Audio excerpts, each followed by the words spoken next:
My name is Colleen McCoy. I'm the Outreach Coordinator at Vanderbilt University's Center for Latin American Studies. And I am joined here tonight by my colleague, Denise Woltering Vargas from Tulane University's Stone Center for Latin American Studies. So Denise manages the educational and community programs at her Center for Latin American Studies, as I do for mine at Vanderbilt. And on behalf of both of our centers, thank you so much for joining us. We've been really looking forward to this workshop. It's been in the works for some time and you're going to hear about that. And now Denise is going to share a few things and introduce our fabulous presenters. So thanks. Thank you so much, Colleen. As Colleen mentioned, my name is Denise. I'm here in New Orleans at Tulane University, and I am so excited to be here with you all this evening. I see some familiar faces and some new faces, and I love the size of our group. This is a really great group of educators and students, pre-service students looking to become teachers. So I wanted to share a special welcome to those students that are in education in a diverse society. There are many students here, as I said, looking to become a teacher. And it'll be very interesting to have our conversations in the breakout rooms later this evening to hear about experienced educators as well as those new to the field. I think this is the perfect workshop to really kind of learn more about teaching. So I am very excited. I want to say thanks to Colleen and to our two presenters, Amalia Rubin and Parker Benedict, for their work and their innovative research in this topic. So I'm just going to introduce them and we'll learn more about them. Amalia Rubin is a researcher and analyst committed to social justice and gender equality. She recently graduated with her master's degree in Latin American Studies at Georgetown University with a concentration in transnational security. She earned her BA in sociology and Spanish, also from Georgetown, receiving an excellence award for her thesis and work in sociology. She currently works as a consultant with the World Bank Gender Team, specializing in gender-based violence prevention, mitigation, and response programming, as well as research focusing on gender dimensions of forced displacement. Amalia worked together with Parker on this project. Parker Benedict is an educator and curriculum developer committed to including topics of social justice and gender equality in secondary and school classrooms. She holds her bachelor's degree in Spanish from St. Lawrence University and her master's degree in Latin American Studies also from Georgetown's Walsh School of Foreign Service. She has taught and coached at independent schools in both Pennsylvania, Virginia, and is currently teaching both middle and high school Spanish at the Shipley School in Pennsylvania. Her level 4 Spanish course is part of the school's interdisciplinary department, as the curriculum is structured around the theme of globalization in Latin America. So I will hand it over to both Amalia and Parker. Thank you, guys. Wonderful. Thank you so much for those introductions. I'm Parker again, and I'm going to be hosting tonight our workshop. I'm going to go ahead and get my screen shared so that we can kick this right off. So to begin, something that we're going to be using throughout the workshop this evening is called Poll Everywhere. If you're unfamiliar with it, no worries, it's very user-friendly. So to start, I just want to show you this slide is popping up at the top. You have two options. You can either participate via text messaging, or you can participate in another tab in your browser right now. Totally up to you. I think Molly's going to go ahead and drop that link into the chat, but we just wanted to get a sense of where people are joining us from this evening. I think we're really spread out all over the country and maybe even from other parts of the world. I am in Bryn Mawr, Pennsylvania, where I teach at the Shipley School just down the road from me. And thanks to Janine for putting in the chat that you are joining from Nashville. That is a great option. For those of you that are not as comfortable with Poll Ev, please feel free to put your answers in the chat as well. We'll be able to look at them there. Woo, lots of Tulane, love it. Oh, great, we have some international folks as well. I love to see it. Great. Well, thank you, Parker. I'm going to take over from here. Before we get into the workshop agenda, Parker and I did want to start this presentation with a very brief trigger warning. As you can see from the title of our presentation and from the work that was shared with you before the session, we're going to be talking about violence against women and girls. We're specifically going to talk about the topics of rape, sexual assault, impunity, femicide, and intimate partner violence. So if at any point during this presentation, you need to leave the workshop and rejoin, or you want to turn your camera off and leave it off, we completely understand and we encourage that. We want you to do whatever is best for you.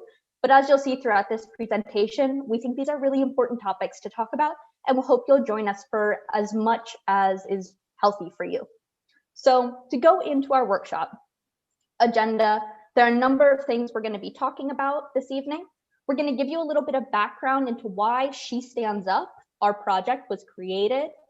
And we're going to give you some background into the research we did in order to create these fabulous lesson plans. Then Parker is going to take us through an abbreviated version of one of the lesson plans included in our curriculum. And finally, we'll give you a tour of the website before taking some question and answer.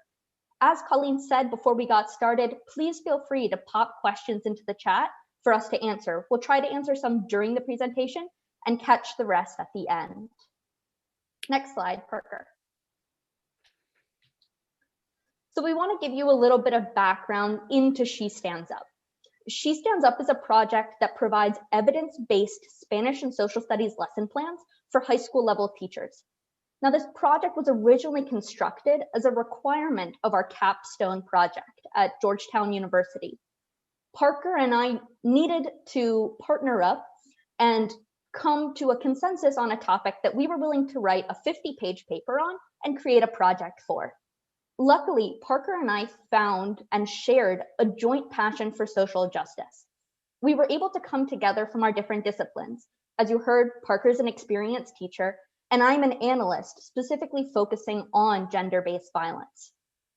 And we were able to come together to create lesson plans that could fill a gap in that we saw in the education we were experiencing as American students. We found that our own program at the grad level had very few opportunities to talk about violence against women. And looking back at our undergrad, we saw that that trend was in undergrad as well. There weren't many opportunities not only to talk about the lived experiences of women and the activism that women take part in to stand up to the violence they face, but also opportunities to talk about violence against women in Latin America in a way that didn't just talk about the violence. Parker and I, through our research and through the lesson plans that you'll see, were able to create a space where we could talk about women as resilient, empowered creatures taking active roles in figuring out and deciding policy that dictated their destiny. And so we created these lesson plans. Our research that really forms the foundation for these lessons plans focused on violence in Argentina and Mexico, and focused on the women's social movements that responded to violence in those two countries. So we ended up looking at Ni Una Menos from Argentina and Ni Una Más from Mexico. This gave us a chance to explore not only current policies and current prevalence rates of different types of violence, but look at the differences and really dive deep into the distinctions between movements on opposite sides of the region. Parker, I'm wondering if we can go on to the next slide.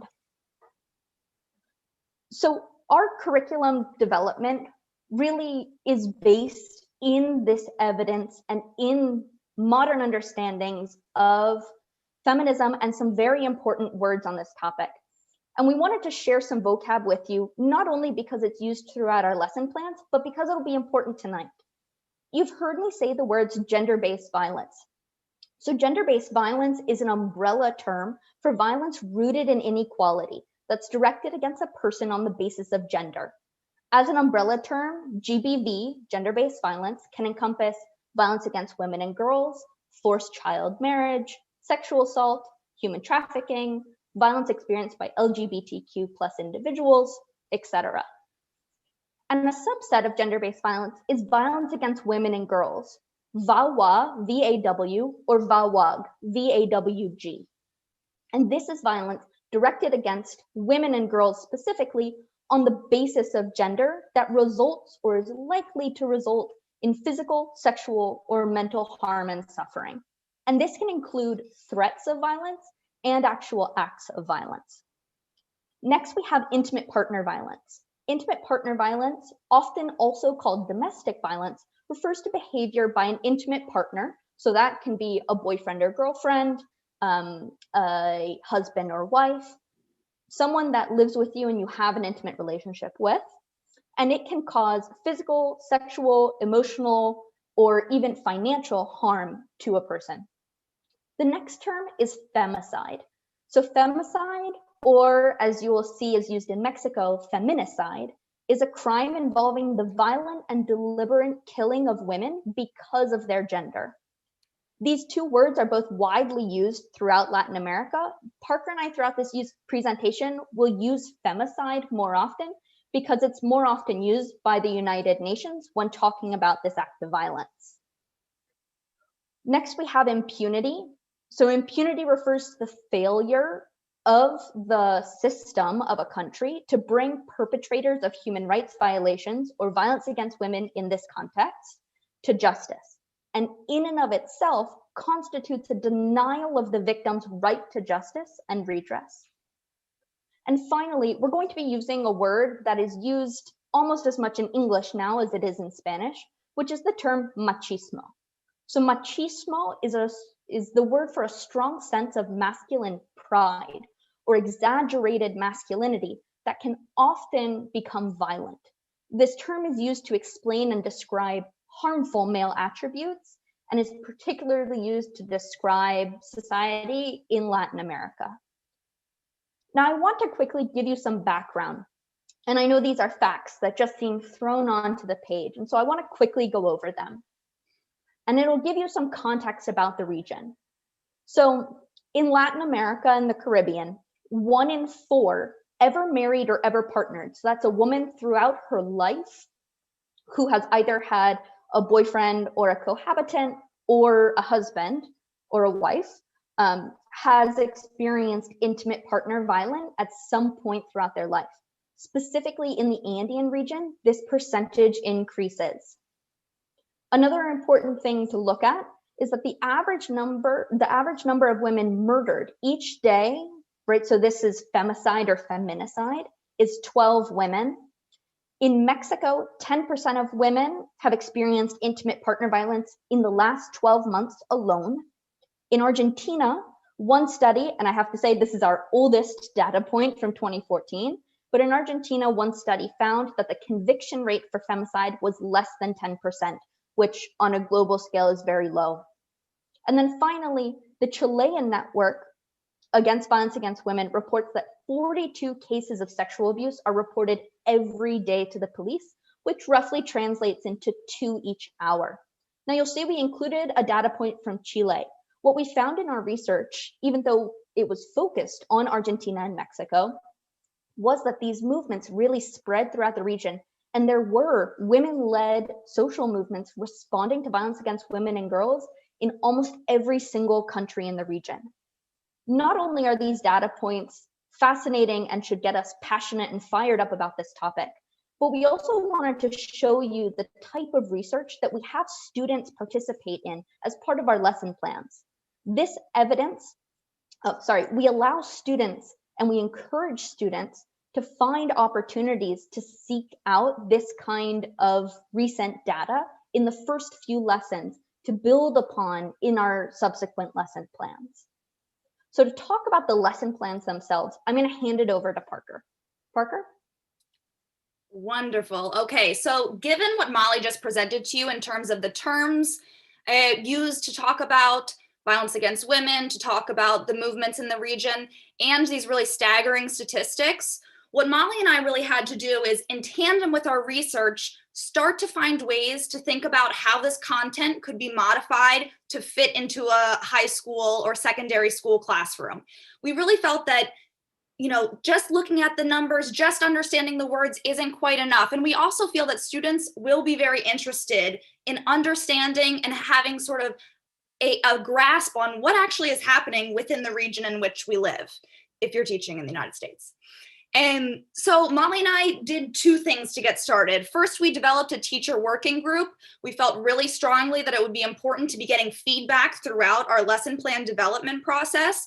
I, as we've mentioned, am a teacher, but am with it in the first 5 years of my teaching. So there's still so much for me to learn. I also think that there is a huge value within the teaching community in giving and receiving feedback, right? So that was something that was really important to us. It was a call out to anybody who's interested in this topic and wants to give feedback. We'd welcome it. We went through 2 official rounds of feedback. But throughout the semester, throughout the whole year, I would say, we also had a group of faculty advisors at Georgetown, and we made sure to reach out to a group of advisors that came from different backgrounds. This is such an intersectional topic that we felt it was important to have professors in the government department, within our Latin American Studies department, from the Spanish literature department, and within our gender studies program. We were really pulling from everywhere, and we felt that that gave us the best opportunity to develop lesson plans that were really user-friendly for teachers, that teachers would feel comfortable, bringing into their classrooms, but also were really evidence-based. We felt that it was really important that the content used to create the lessons was founded in the research that we were doing. So we had a long brainstorming period, you could say. And ultimately, sort of in tandem with these 2 groups, we landed on creating 2 different series of lesson plans. And we thought that, let's try and reach the most students possible as we develop these. And so we developed 2 different tracks. Both tracks of lesson plans have 5 lessons. And so we have a track for social studies classes and a track for Spanish classes. Advanced Spanish classes, mostly, just because of the content and the vocabulary one would need to be able to engage in these types of conversations. And within both tracks, the resources provided, for example, in the social studies track, all of our resources are in English, and in our advanced Spanish track, the resources that students will be engaging with are in Spanish. Really sort of challenging students in the Spanish classroom to be using the target language, not reading about something in English and then talking about it. Really finding sources from within the region itself was extremely important to us.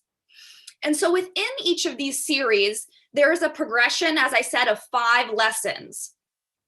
Molly and I felt like a one-off would be good, but it would be even better if a class could really dive into the material and develop a unit out of it. And I will say that I'm actually currently doing this in my Spanish 4 class. I'm doing the Spanish unit, and there is also the opportunity to stretch things out. So I've been doing our lesson 1. I've stretched it into a week. We've met 3 times, and my students are just, oh my gosh, we have so much to talk about. We got to break these things down. We're doing a lot of comprehensible input, specifically for my students because of the newness of the grammar. But there's a lot of different ways that you as educators can sort of tinker with the lesson plans to make them fit the environment in which you teach. So I'm going to take a deep breath right here, and then we're going to dive into the lesson plan. We have a lot of teachers on here, but I'm going to ask you guys to put on your student caps. Oh no, I forgot. We have one more thing. Molly's going to go first, and then we'll get into the lesson plan. Don't worry, Parker. I'll go through this pretty quickly. I think this is just another piece of information to ground what we're talking about today, but also to let you know some of our background for how we created these lesson plans and the fact that we created them in a very intentional, structured way. So we came up with 4 values that really dictated these plans.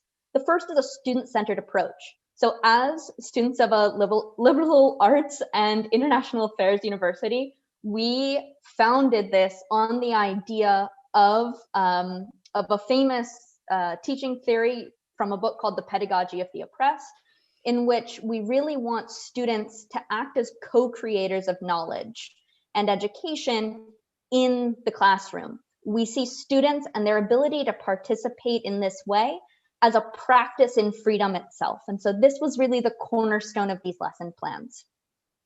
We also, in this value, wanted to communicate that we know that these are difficult topics to bring into a classroom, but we want to give teachers the opportunity, and we know that you do this already, but we really wanted to open the door for teachers to treat high school students like they are ready to talk about these difficult topics, especially because for many of them, this is a lived experience and they will have personal connections to this topic.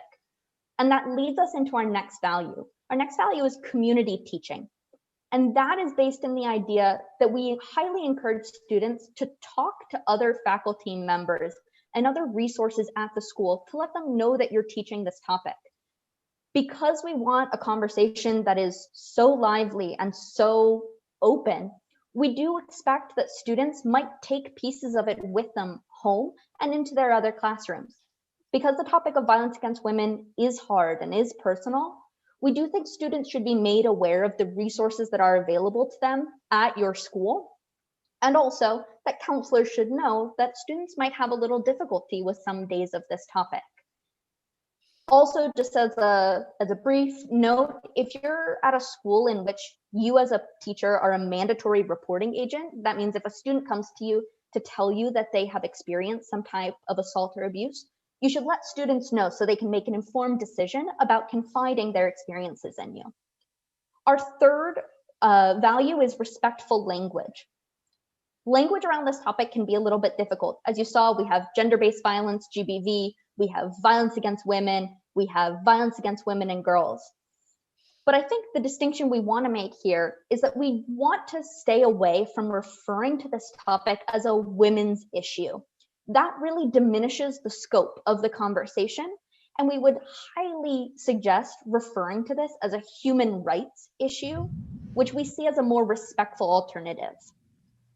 The next distinction we want to make very quickly as we embark in this abbreviated lesson plan is the difference between survivor and victim.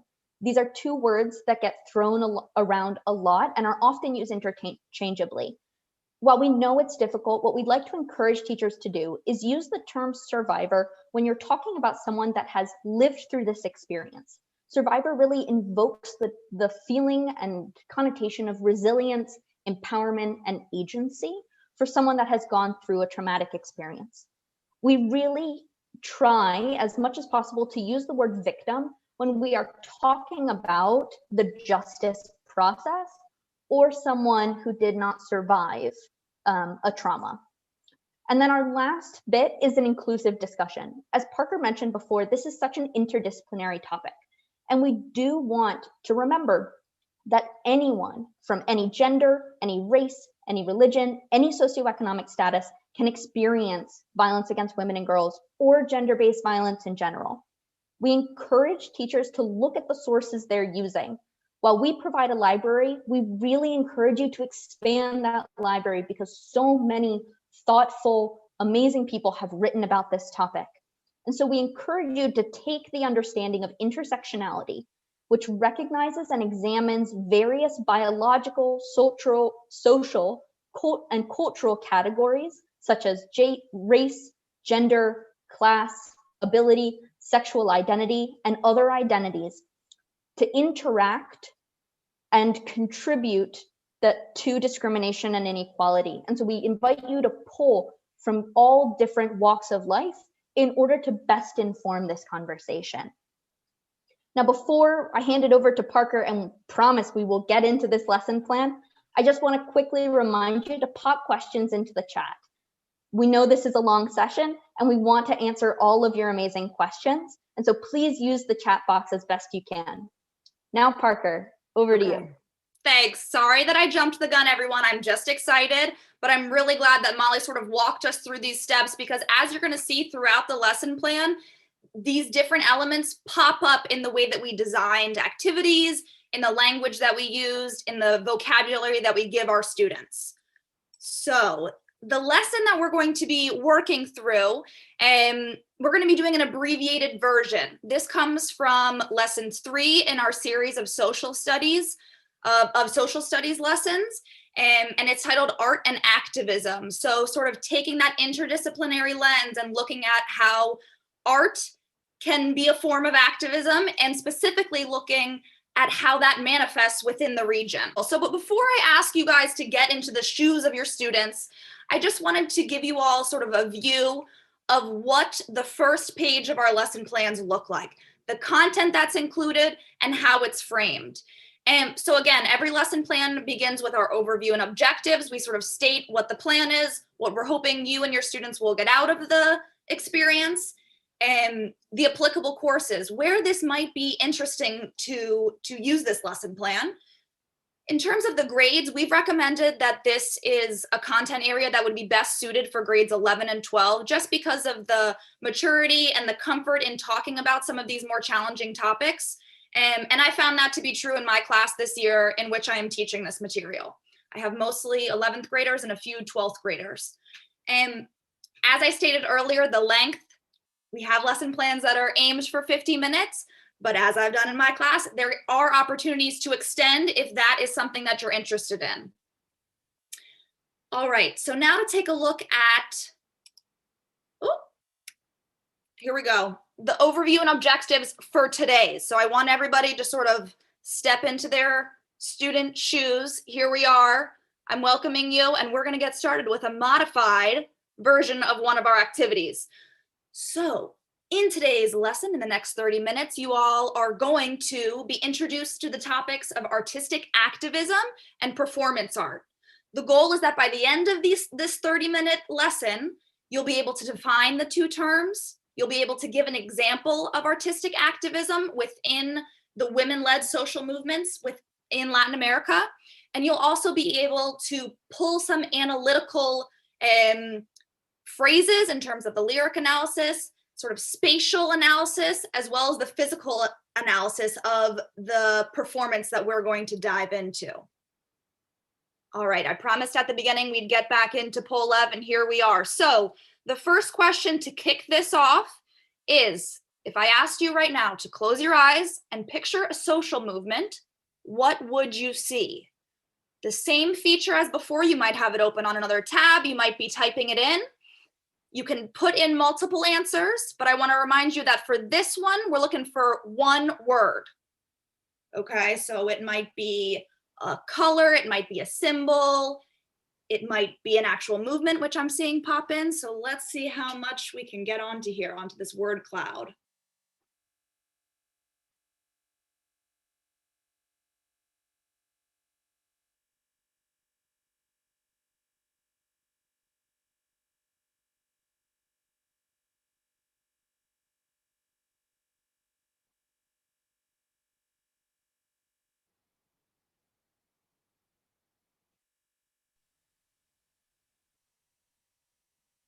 Parker, I'm seeing some great words. I'm seeing collaboration. I'm seeing posters. I'm seeing crowds. I'm seeing togetherness. Mm. In the chat, I have a ni una menos. Mm-hmm. So some people are thinking of specific movements that they have either read about or participated in. We have Black Lives Matter on our word cloud, ni una menos in the chat. But we also see some other words in here that would describe some of the people that are attending, some of the emotions that the participants might be experiencing, some of the physical material involved in it. So I'm seeing leaflets, murals, right? Paintings of what happened during the protest or what the protest is in response to. I'm seeing some great kind of movement words, Parker. I'm seeing marching. I'm seeing raised fist. Mm-hmm. Wonderful. Okay, I'm going to give it another 30 seconds. Keep those eyes closed. What do you see when I say the word social movement?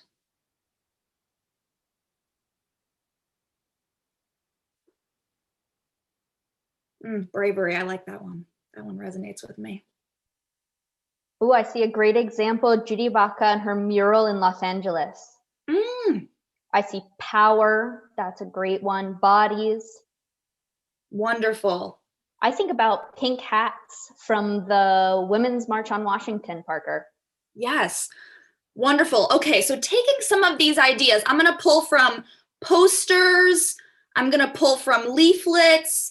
I'm going to pull from music, mural, and crowds. And we're going to jump into two different terms that will apply to the example that we're going to take a look at together as a group today. Now let's see if I can jump to the next one. So the two terms that we're going to be using today are artistic activism, which is sort of the practice of combining the power of arts with the organizational elements of a social movement, right? So there are social movements that do not include artistic activism, but I would go ahead and say that the majority of them do in one way or another. You all mentioned some on the previous pages. At times, posters can be examples of artistic activism. If there's a symbol that a movement is using that people are replicating and producing on their own, that would be an example of artistic activism. Beneath that category, we have what's called performance art. Performance art is artwork created through the actions of people, all right? It might be designed by an artist, and it might be just performed by that artist. There are a lot of different varieties of what performance art can be, but sort of the cornerstone of it is that it's people performing with their bodies. It's sort of a moving practice of art. Now, given these two terms, I want to set the scene a little bit for our breakout activity. So what we have here is a performance art connected with a movement in Chile. And just to get a sort of context, this was first performed in the fall of 2019 when the country as a whole, especially in Santiago, where this was performed for the second time, and was experiencing a lot of social unrest. So that's sort of the backdrop. What we'd like to focus in on, though, is the actual performance itself. What were the artists hoping to convey? How did it fit into the narrative of activism against violence against women? And so just to give us some ideas, we have this group, which is titled Las Tesis. It's a group of 4 females that lead an artists collective. They operate out of Valparaiso, Chile. And in the fall of 2019, in response to the civil unrest and also in response to the high rates of violence against women and girls, not only in Chile, but really throughout the region, these women came together and designed a performance that combined dance movements along with lyrics. So there are chants involved, but there are also the movement of human bodies involved. This was first performed in Valparaiso, a smaller group, and then just a few days later, on the International Day for the Elimination of Violence Against Women, it was performed in Santiago with a large crowd. Hundreds of women were performing on that day. And then quickly, social media picked it up. It spread like wildfire through Twitter, through Instagram, through Facebook. And if any of you are connected to those social medias, you might remember this moment when this video was just popping up on every feed, right? And that's because it was resonating with people, not only people within the region, but the international population, women who are thinking critically about their activism and how they can, convey what is happening to them. So let's see what I'm missing here. We've set the scene. We have our performers. We have an example of artistic activism on our hands. It is a performance. Let's go ahead and take a look. Okay. Now Parker's going to share this video. I just want to preface this by saying that the lyrics in this video, or the audio that you're going to hear, is in Spanish. There will be English subtitles and some English text provided by The Guardian, who produced this video. But just so that you know, we'll be providing the lyrics and the video in both English and Spanish as we move forward in the session. And also, I just want to come back to Molly's trigger warning at the beginning of our workshop. This performance does dive into some really challenging vocabulary and experiences of women and violence against women and girls. So I just want to put that out there before I go ahead and press play. El patriarcado es un juez que nos juzga por nacer y nuestro castigo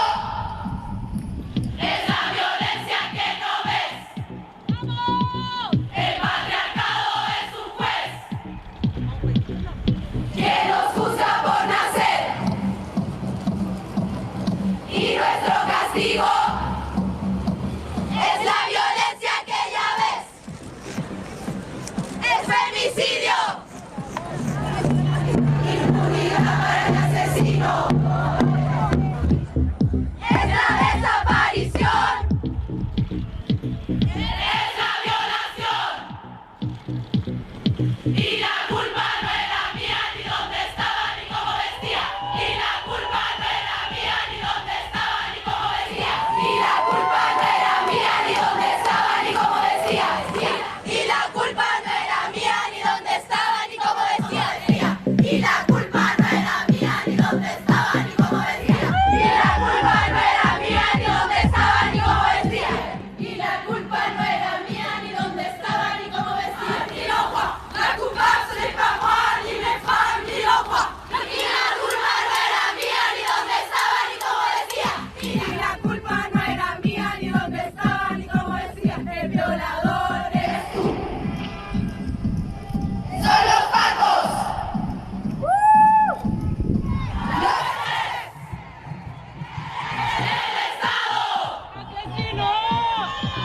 El presidente. El Estado opresor es un macho violador. El Estado opresor es un macho violador. El Estado opresor es un macho violador. El violador es tú.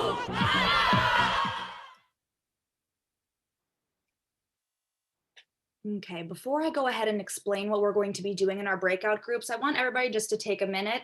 It might be helpful to jot down some of your initial reactions. If you have a tab open, you could hop on a Google Doc, but that is a lot to take in. And I've had the opportunity to watch it many times, but this is the first time I'm guessing for many of you. So I'm just gonna take a pause before I explain what I'd like you to do next.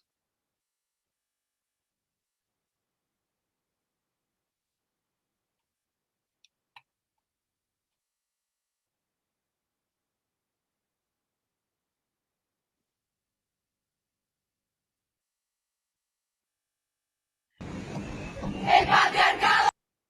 Okay. All right. So what we're going to do now is transition into some breakout groups to work on that analytical piece of this lesson, right?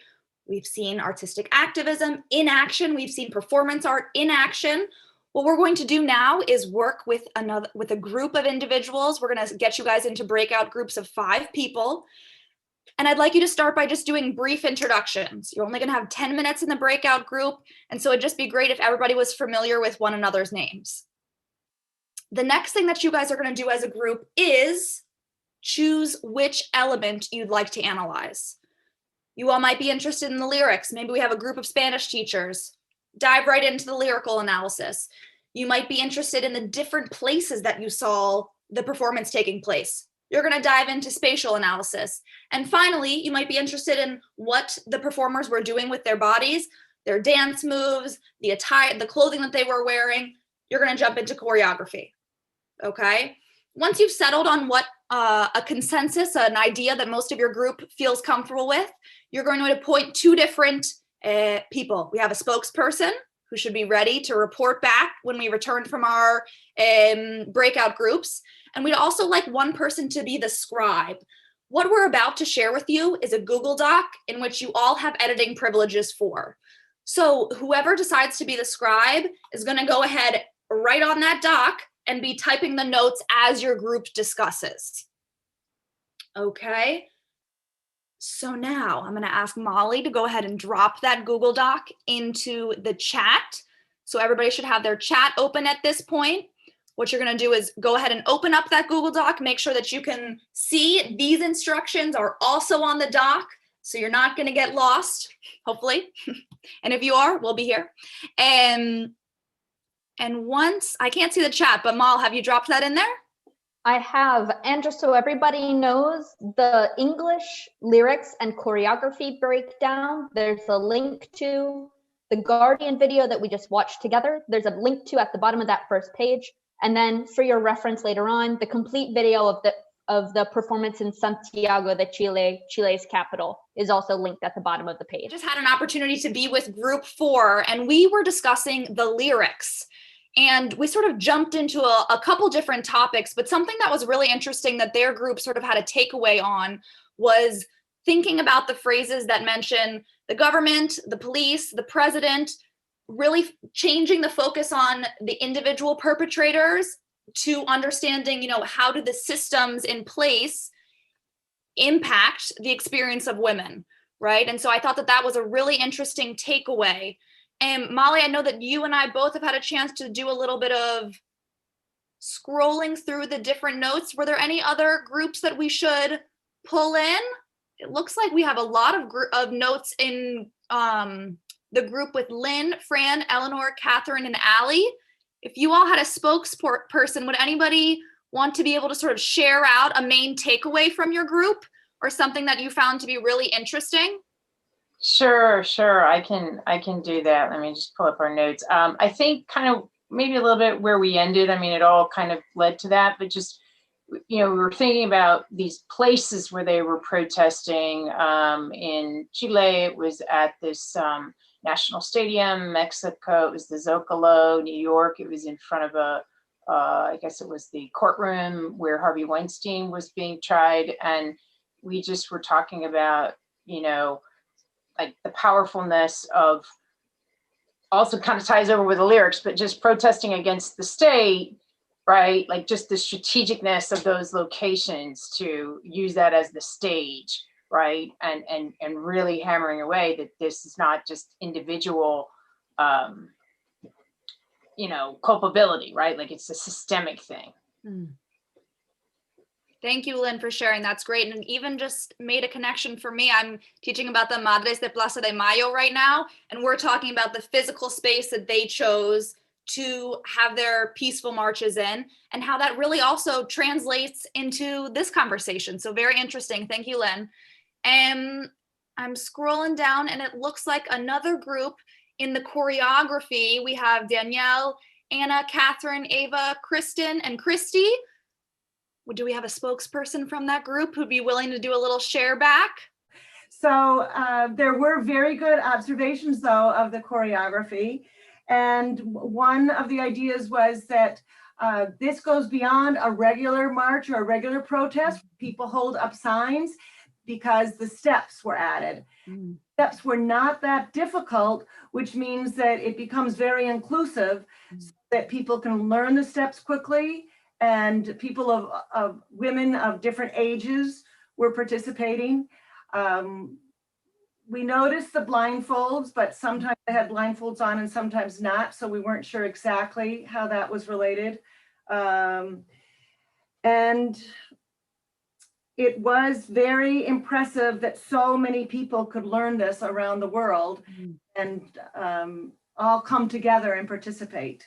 And then also, some of them were mimicking the position of when they would be arrested. Was something. There was a question about bandanas or not, and there didn't seem to be a color coding of the clothing.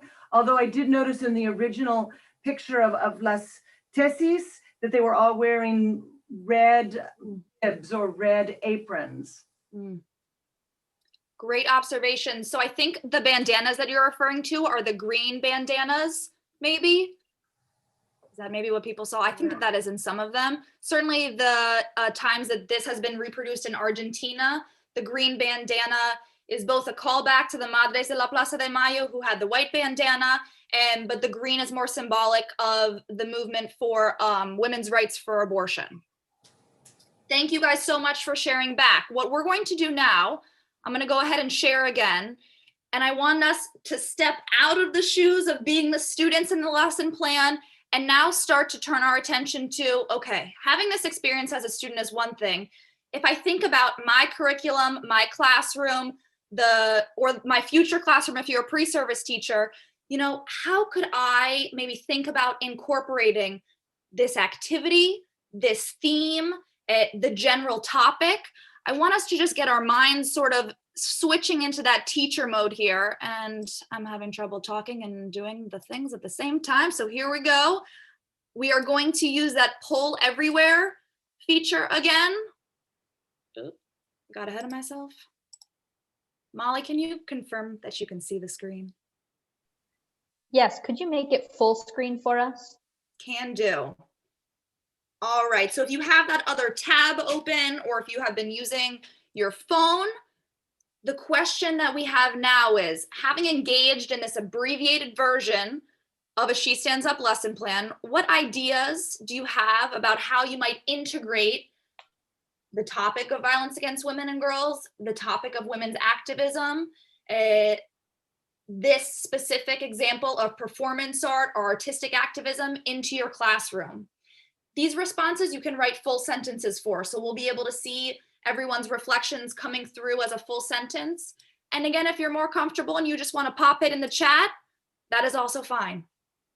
And also, just as a reminder, that poll ev should be in anonymous mode. And so this is not to put you on the spot or to judge your reflections. We really just want to hear your thoughts on this process, on this lesson plan in particular, and also just start to think about social justice in your own classroom or in the classroom you might like to have.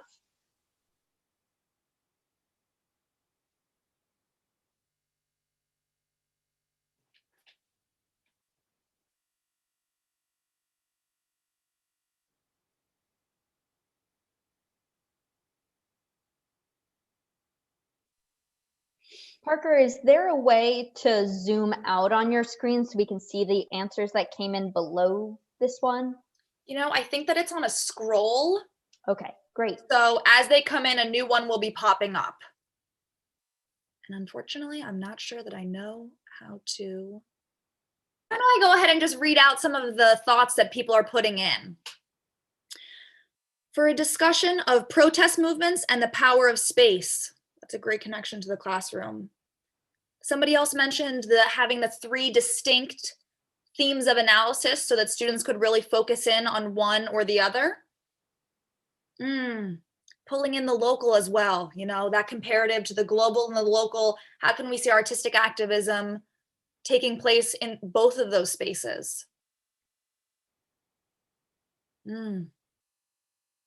Right, generating that conversation, that discussion, and getting to hear others' opinions, others' emotional reactions, maybe to the movie, to the video, or to other forms of artistic expression that are associated with this movement.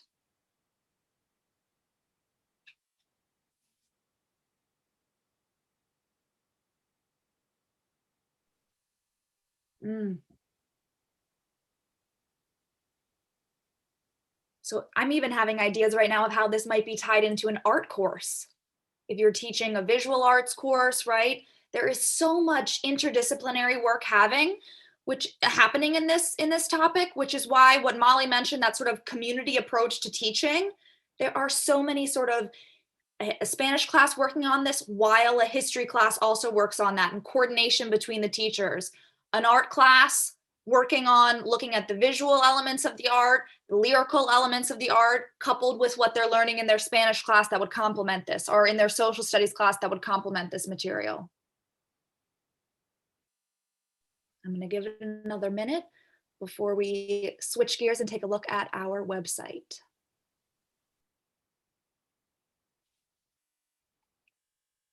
Oh, I can scroll.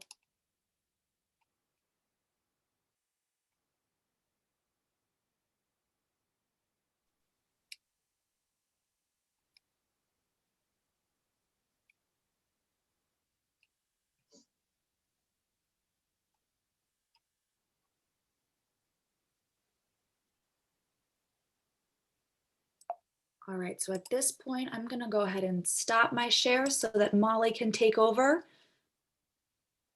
And we're going to take a look at the website where you can find all of these resources. Great, thank you, Parker.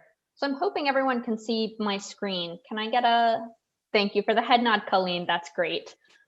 So where we are right now is shestandsup.org. This is the website that really pulled together our research and our lesson plans to make it accessible for you who are basically our clients, you wonderful teachers who are interested in social justice and human rights in your classroom. So on this website, we have a number of elements that we hope will be helpful to you. First, we have our landing page, which has a little bit about women's activism and the curriculum itself.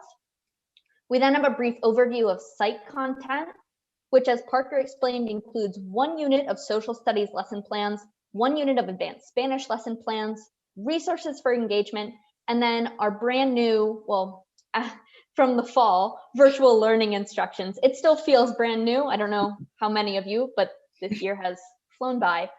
And we did want to note that we were able to expand on our original project with a very generous grant from Vanderbilt University, which allowed us not only to create the lesson plan that you were able to view an abbreviated version of today, but also virtual instructions for all of our lesson plans. So if you are currently teaching online or in a hybrid mode, or might plan to over the summer, feel free to take a look at our virtual instructions to figure out how to do this lesson these lessons in an online format. The last item on this page I think is helpful to share and kind of ties everything together is a little bit about the name we chose. So if you look at our logo up at the top, our entire project is called She Stands Up.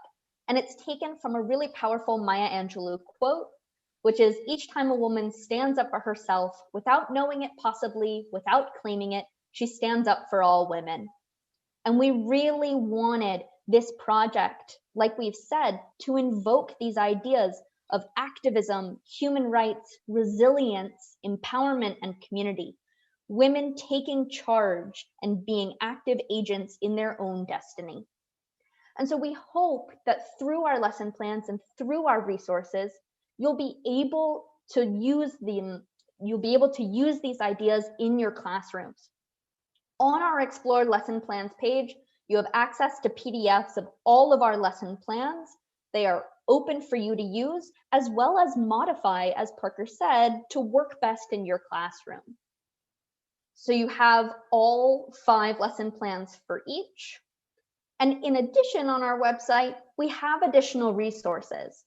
These are not just the resources that we pulled together to create the lesson plans, but also a lot of the academic sources that we used in our actual capstone research paper. That's that 50-page research paper on Mexico and Argentina and a comparison of the movements, which we would be happy to share with you if you are interested in the background of the paper, of the lesson plans.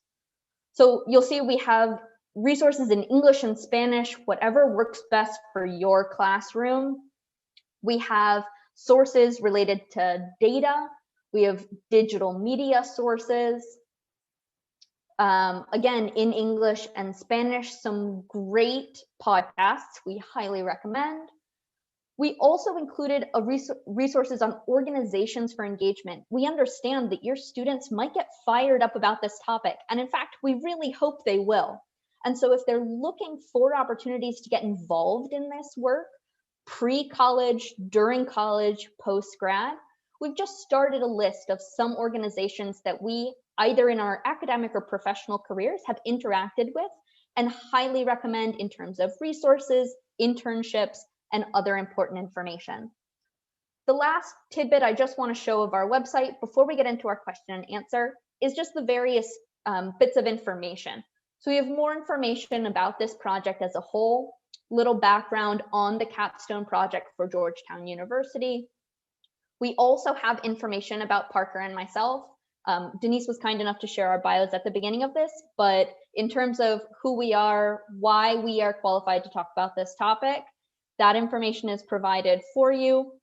And also our various amazing partners who made this entire project possible. We are so grateful, especially to Denise and Colleen, who are hosting tonight. And one of our mentors, Angelo Rivero Santos, a professor at Georgetown, was kind enough to join us. And he is not here representing Georgetown, but a big shout out to the Center for Latin American Studies at Georgetown University for giving us the start to this platform. With that, I'm going to stop sharing my screen. And Parker, I believe we're going to open the floor for question and answer.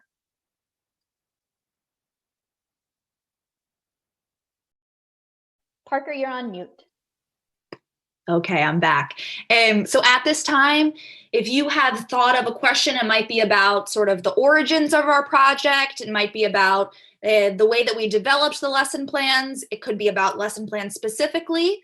we'd love it if you would go ahead and either drop it into the chat, or if you'd like to use the raise hand feature and sort of engage in that dialogue out loud, we'd also be ready for that. So I'm going to give it a minute so that we can sink in some of that information and begin to think about what questions do we have now.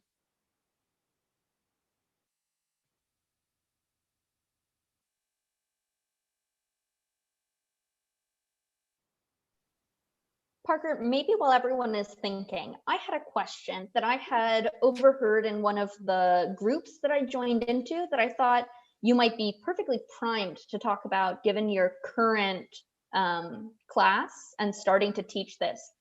There was a question or maybe a comment about how to present this information in a way that the boys in your classes might also be engaged. And I'm wondering if you could share your experience, and we'll keep an eye on the chat for other questions as well. Wonderful. So as I've sort of mentioned a little bit, we've been working on the Madres de Plaza de Mayo, and sort of an important cornerstone moment that we've had right now is that I have brought our counselor and various admin into the conversation to let them know that these are topics that we're going to be talking about in the classroom.